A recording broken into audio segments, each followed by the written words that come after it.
London in 1952 was a city still struggling with the aftermaths of Luftwaffe bombings from 7 years previous. To add to this, in December, they faced death from above as a deadly smog blankets the city. Choking and reeling, many residents would suffer and die from inhaling the toxic fog. While death from the sky falls, another form of death stalks the city streets in human form. A serial killer hides in the mist, luring victims back to his apartment and are never seen again. So what happened? What caused this deadly fog? And who is the killer amongst them? Hello, and welcome to History's a Disaster. I'm your host, Andrew, and tonight is a bit special. This will be part one of my first two-part series. Tonight, on part one, we'll look at post-war London, the causes of the deadly smog, and the aftermath and shakeup it caused.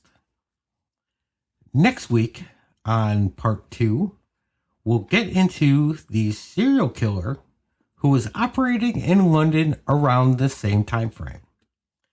As my primary source for research on both this and the next episode, I used the book Death in the Air by Kate Winkler Dawson. The year 1952 started off poorly for England as King George VI passed away early on February 6th at the young age of only 56. Leaving the war-ravaged nation in mourning, he rose to the challenges England faced as he led them through World War II and the repeated bombings of London and dealing with the messy after-effects it left on the scarred nation.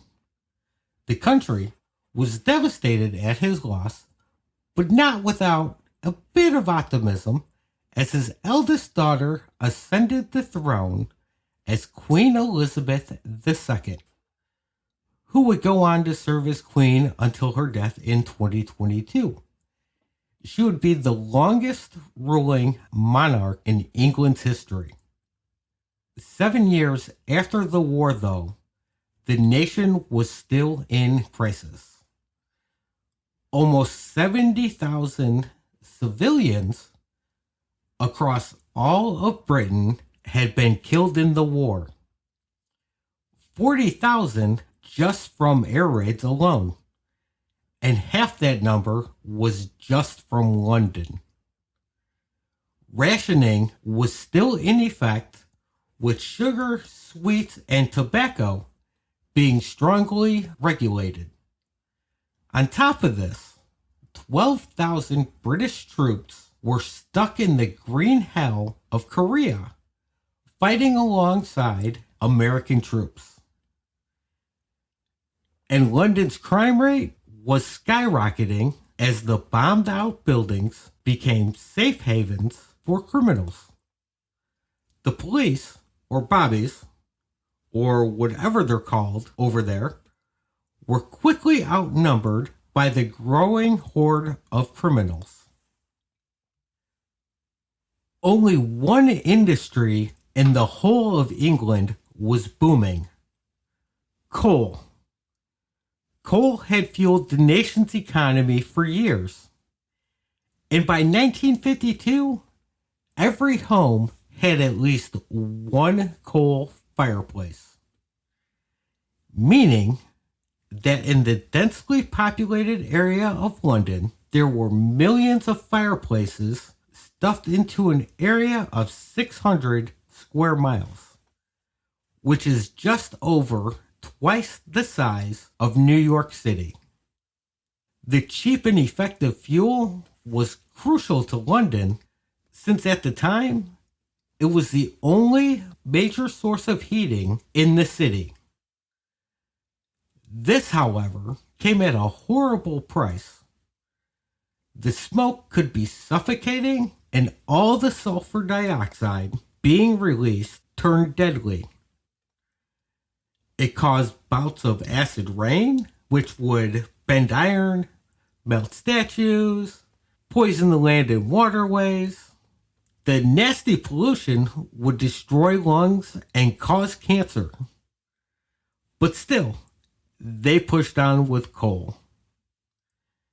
In 1952, there was nearly 40 coal-powered power stations to keep the power on throughout the city and 20,000 steam-powered trains to keep the city moving. Coal was big business in England. More than 250 million tons were mined domestically every year and was the key export for the nation at a time when budgets were tight. More than 700,000 people were employed in the British coal mines.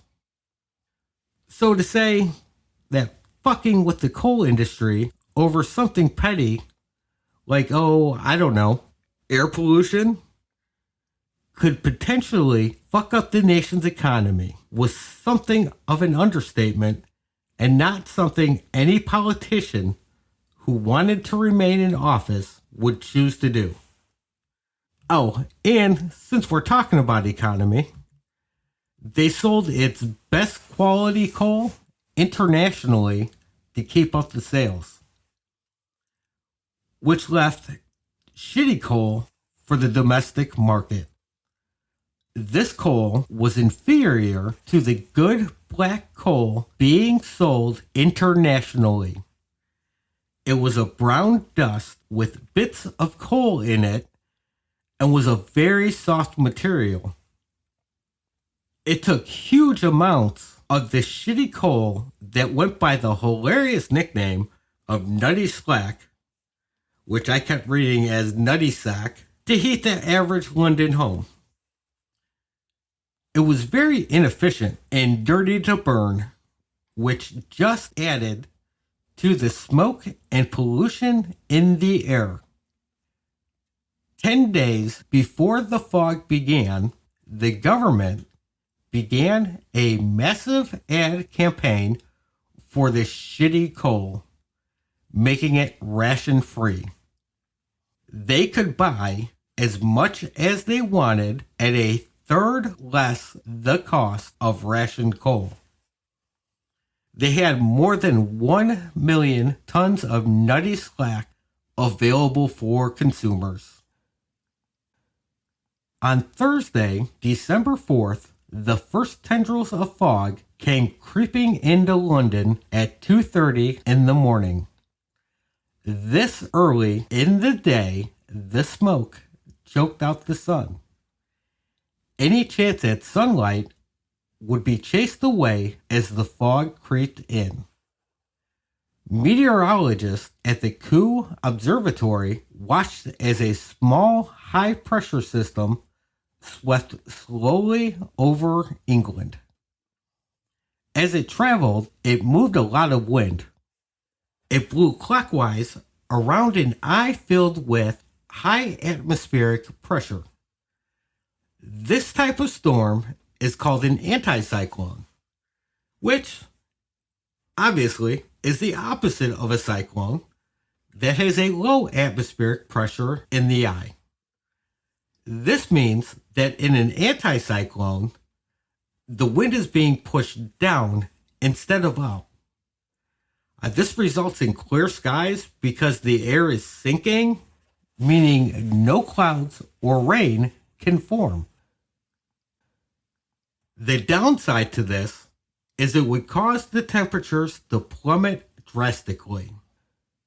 With the reduced temperature and the moisture in the air, would cause a typical London fog, which would normally be quickly blown away by a breeze following behind the anticyclone. This year, though, things were different. When the first fogs hit London on Thursday, the weather system was still hundreds of miles from London. The meteorologists did their daily test measuring the volume of smoke and sulfur dioxide in the atmosphere. The London Meteorological Office in Kingsway tracked the high-pressure system as it advanced closer to London, along with the low-pressure system following in its wake. They hoped that the smaller system would push the other one quickly through London. If not, the city would be covered in a thick, dark fog they called a pea souper if it stayed longer than a day. They knew traffic issues and possibly busier hospitals with patients complaining of respiratory problems. As the fog crept closer, it would drop the temperature by more than 10 degrees from the previous day going into the early hours of Friday. As the temperature dropped, the barometric pressure rose to its highest level in more than a week. Gas lamps would flicker, highlighting the mist against the black night sky. Coal-fired furnaces spit out their smoke and soot into this fog as they struggled to combat the dropping temperatures. Londoners would awake on Friday morning to a thick blanket of gray fog.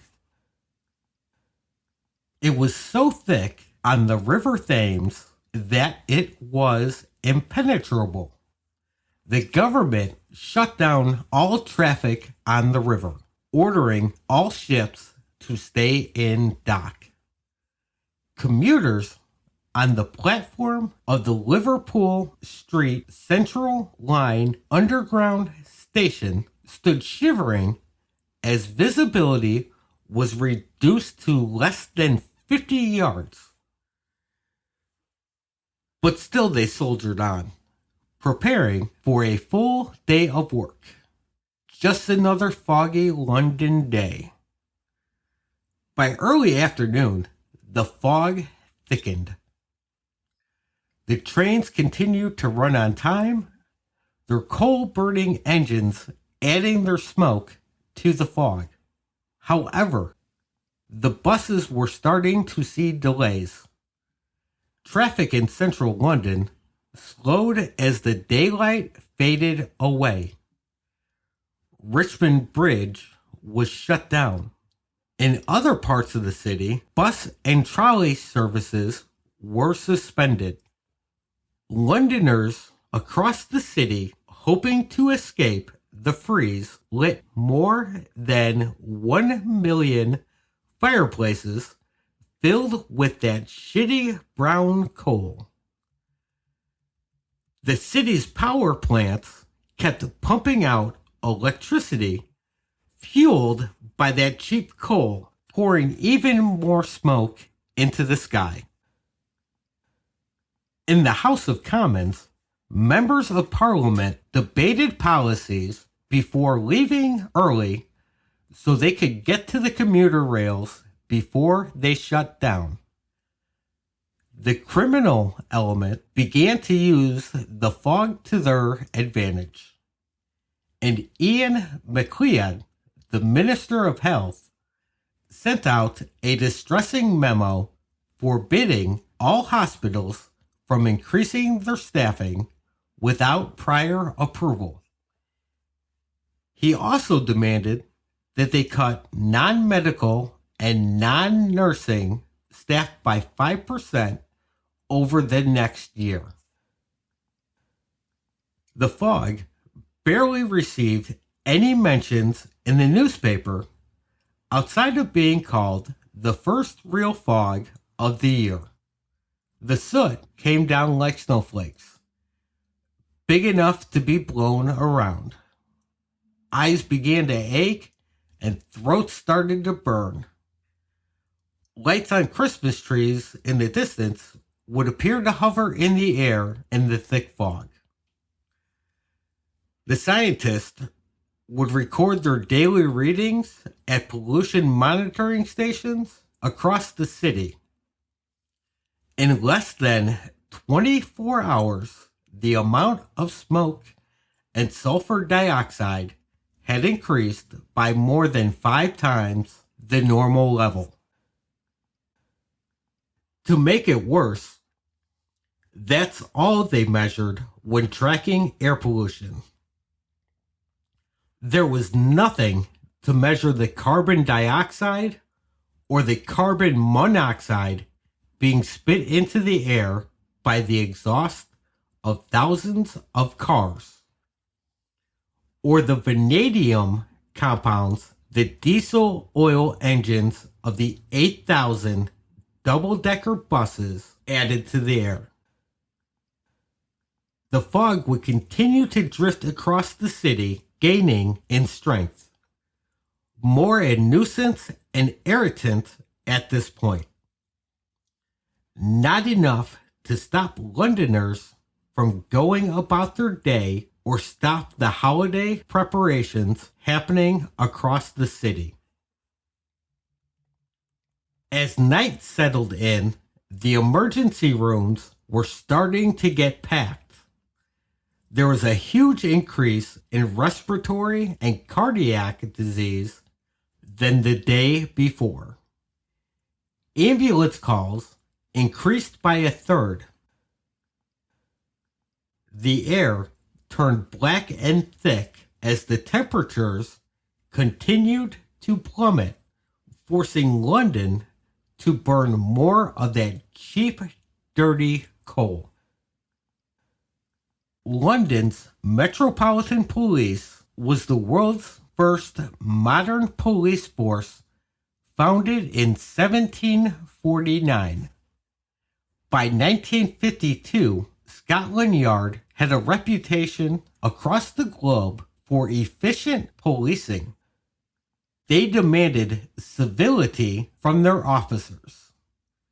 However, there was very little of it to be found by the second day of the fog. After a cold and windless night, the dark, thick, yellow fog extended 20 miles in every direction from the center of London. The high-pressure system stretched across half of Europe. Only in the most rural areas could you hope to catch a glimpse of the sun, while London drowned in smoke. The fog was thicker than the day before. In some areas, visibility was less than 30 yards, while near the River Thames, it was 0. Over the past 24 hours, the level of smoke and sulfur dioxide in the air had increased by over 20%, and the level of poisons in the air was 7 times higher than it had been 48 hours earlier. The temperature had dropped to 20 degrees below the normal average. The lack of wind during the day was both a blessing and a curse. It helped to stop the lowering temperatures, but the lack of circulation just kept the poisonous air from dissipating. Every form of transportation was now affected. Planes at the 3 main airports in London were grounded overnight. Double-decker buses were halted mid-route, with transport workers having to use flares to guide them back to garages. Automobile associate officials would demand that people not drive and to leave their cars at home. Underground train stations became packed with passengers, but the trains didn't run while the weather delayed them by hours. Cops lit torches along the main roads as thousands of street gas lamps were lit. And this was still not enough to pierce through the fog. People left their cars abandoned along the street from the lack of visibility. The cops abandoned their patrol cars as the soot began to stick to the windshields, opting instead to ride bikes or walk to respond to emergency calls while wearing white jackets so they could be seen better. They were starting to lose control as the fog helped to hide the criminals as they went about committing crimes. By Saturday night, the amount of sulfur dioxide had more than quadrupled since Thursday, and more than 1,000 tons of smoke particles and 2,000 tons of carbon dioxide had been released into the air. Sunday started out cold and wet, even by London standards. It was the third day of this awful fog. Breathing this freezing air was in agony as many would gag and cough on the smoke. London's transportation system was completely crippled. Only the trains still ran, packed with people trying to avoid the fog on the streets. The streets were completely deserted. Sporting events were canceled, and rescue vans from the Automobile Association found it almost impossible to locate the thousands of members who called for help. London was slowly coming to realize this was no ordinary fog. Pollutants levels kept rising. The amount of smoke and sulfur dioxide in the air had increased by almost 10 times since the fog began. And all this poison was trapped in the city. No one had yet begun to suspect this was a catastrophe worse than the cholera outbreak of 1866 that killed thousands in London. Monday would see the final day of the anti-cyclone as a low-pressure system blew over Scotland. The Air Ministry became optimistic they would see improvements in the afternoon, perhaps even some rain. However, this fog wasn't done with London yet. Many more would suffer and die before it finally lifted. London newspapers carried stories about traffic delays, canceled sporting events, and spikes in petty crimes. However, there was no mentions of casualties. If calls to hospitals about deaths had been made, none made it to the papers. They missed out on the real story. At this point, thousands had died, with tens of thousands gravely ill. The hospitals were overflowing. Nowhere printed the real truth. This was the worst health crisis in London in almost 100 years. As night fell Monday, visibility was reduced in most of London to a yard or less. By midnight, the death toll reached its peak. 900 dead in the last 24 hours, and almost 3,000 dead since Friday. And the death toll will continue to rise. Tuesday morning, with thousands dead and thousands more still suffering and near death, a faint wind began. The breeze picked up speed as it pushed the polluted air up into the south. By dawn, the smog that had smothered London for 5 days began to drift away, and slowly the temperatures returned to normal. By rush hour that morning, most of the city was free from the fog's grip. Anxious commercial ship captains trapped on the Thames during the fog lifted anchor and began to take off. The bus service began to run again.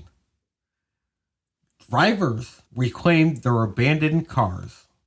Life was seemingly returning to normal. Later that day, statistics began to appear. The Automobile Association reported 500 calls from stranded or crashed motorists over the weekend. Ambulance services reported over 600 emergency calls in 2 days. The National Smoke Abatement Society claimed the fog was costing London £2 million a day, pointing to the losses suffered by airlines, the reduced number of consumers using the movie theaters, restaurants, and hotels, along with the thousands unable to get to work.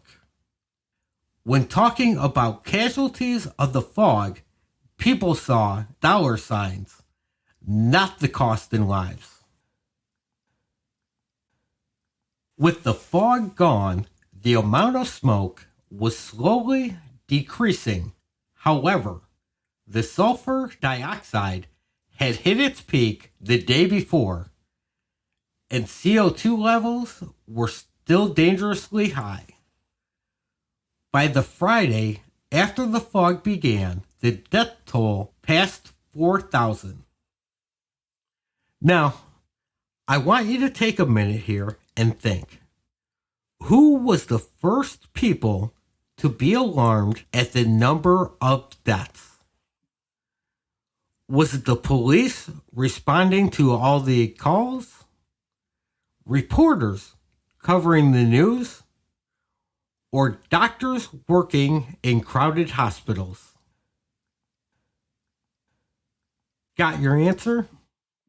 Well, it's none of the above. It was the funeral directors that were alarmed.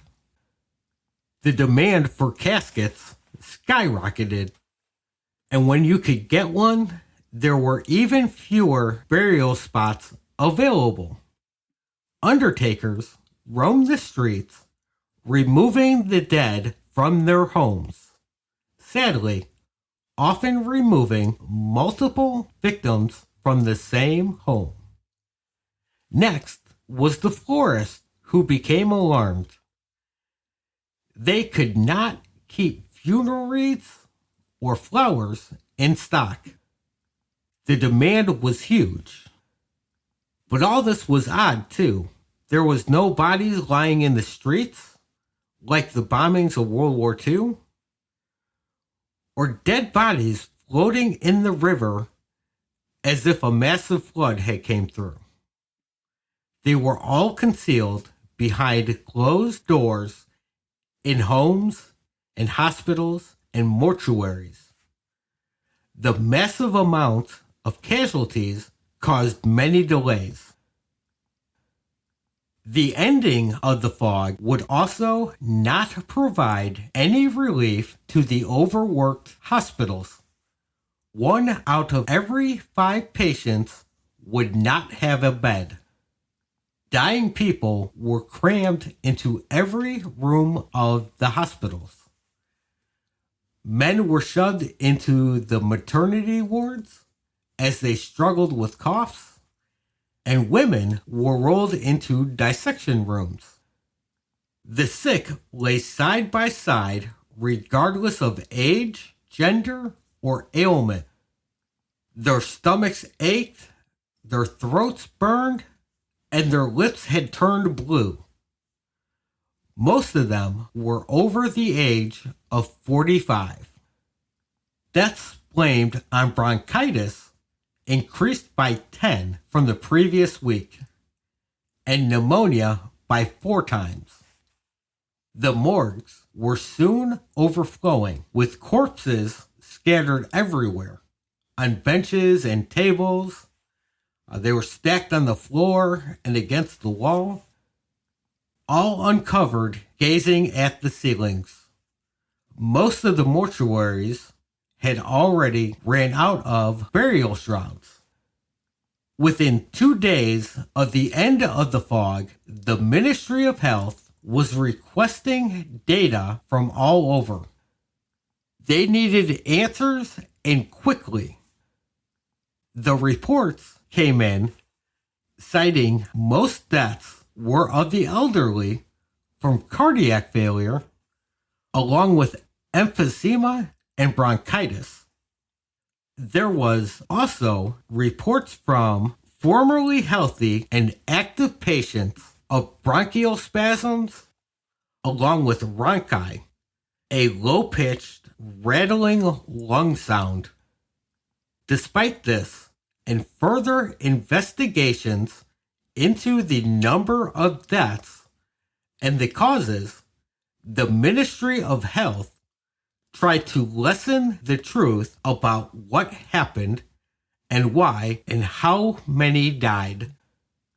Reports were shortened, and when they were released to the newspapers, they were buried on page 8 or page 10, somewhere in the back.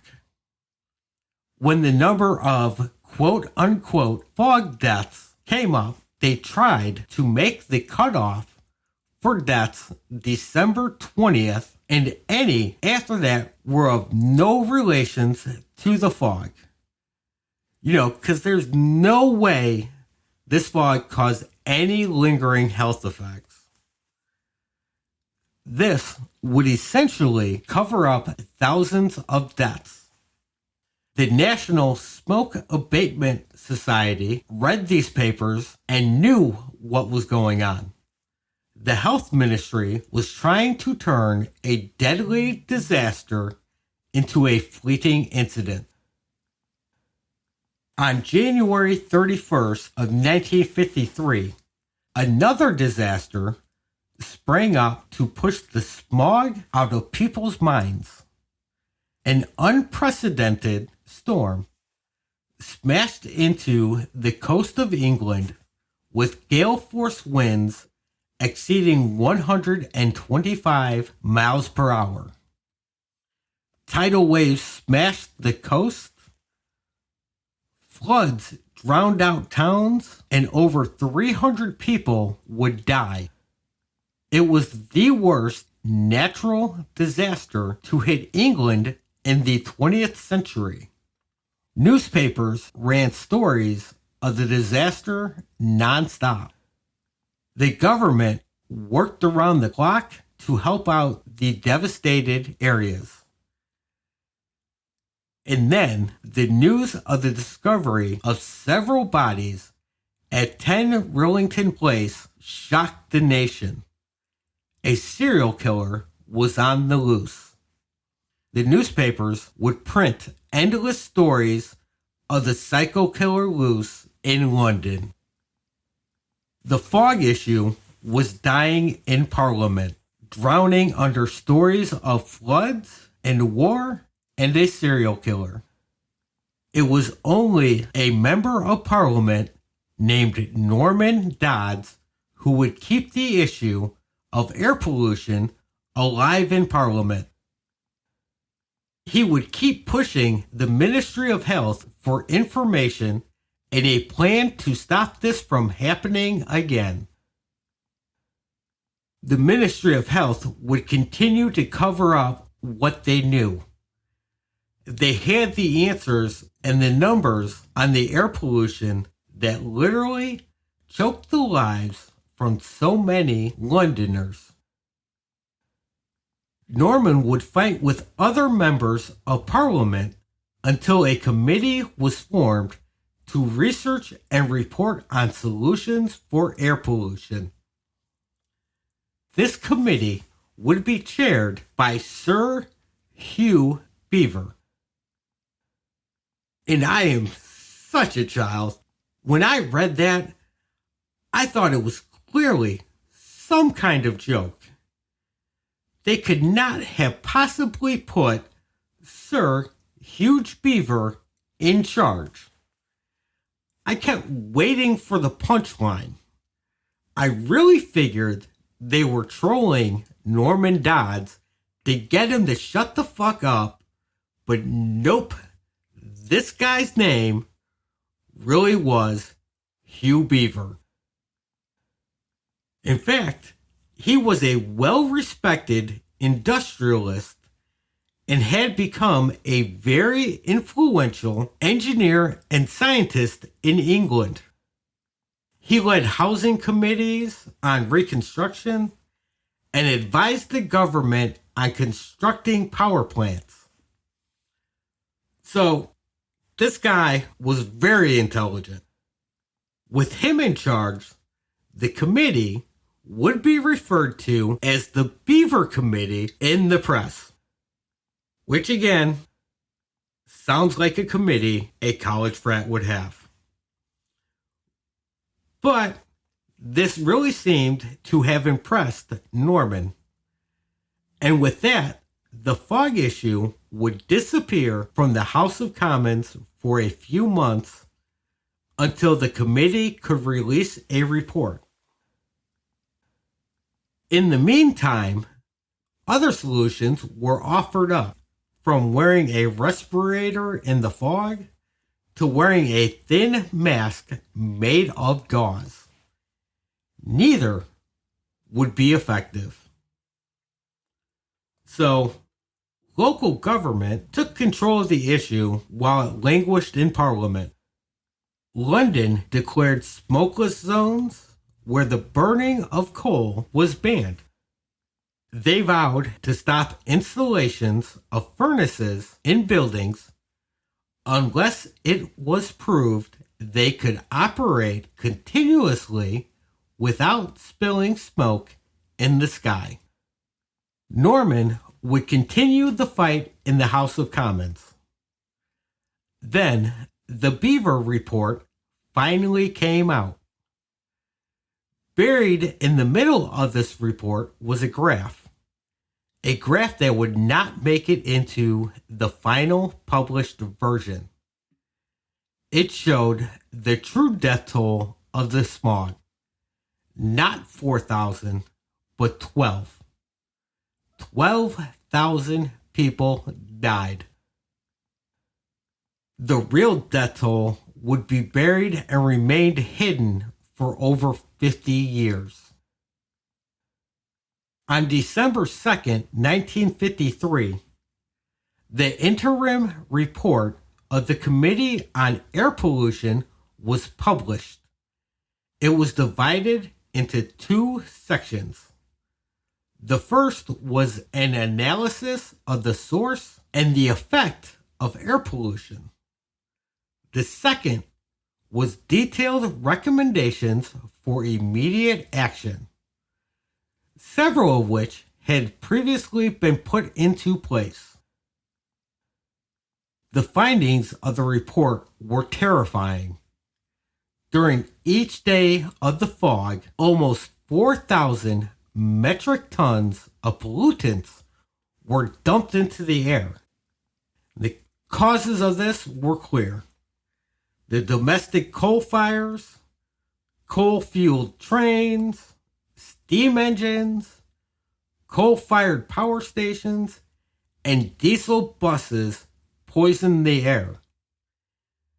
It called for a National Clean Air Act. It would be the push for cleaner air in England.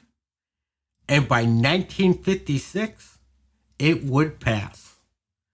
The 1956 Clean Air Act would become the blueprint for the world to follow.